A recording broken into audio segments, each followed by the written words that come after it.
যারা একটা গ্যাস নিয়ে এসে সিঙ্গেল গ্যাস নেয় কিন্তু তাদের গ্যাসটা হয়তো পুড়িয়ে গেছে বা পুরোতে পারে, তাদের অন্তত একটা গ্যাস সাপ্লাই করবে মিলিয়ে। আর দুটো বড় গ্যাস যারা নেয়, আপনারা বলছেন 25 দিন তাদের জন্য বলেছিলেন, কিন্তু সেক্ষেত্রেও এটাও আছে যে ধরুন কোনো মানুষ হয়তো অনেকদিন আগে গ্যাসটা নিয়ে রেখেছে, তার হয়তো একটা পুড়িয়ে গেছে আর একটা সে ইউজ করছে, তাকে দরকার হলে একটা আলাদা করুন ইমিডিয়েট। আপনারা যে সাপ্লাই করবেন গ্যাসগুলো, দরকার হলে আমরা গ্রিন চ্যানেল করবো যাতে গ্যাসগুলো সাপ্লাই ঠিক মতো এলাকায় হতে পারে। আমাদের গভর্নমেন্টের সাথে আপনাদের একটা কোঅর্ডিনেশন বাড়ান।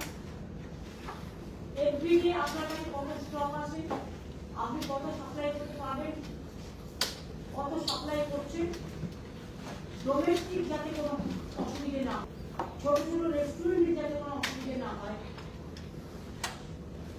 ICDS এর সেন্টারে কোনো অসুবিধে না হয়, টুরিস্ট সেন্টারে অসুবিধে না হয়,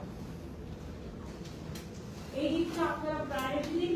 96% হচ্ছে ডোমেস্টিক আর 4% হচ্ছে কমার্শিয়াল। তাই যদি হয় তাহলে দরকার হলে একদম না দেওয়া থেকে আপনারা 2% দিন, এখন যতদিন আপনার কাছে অ্যাভেলেবেল রেস্টুরেন্ট গুলো দিন বা যেগুলো ডেলিভারি করে তাদের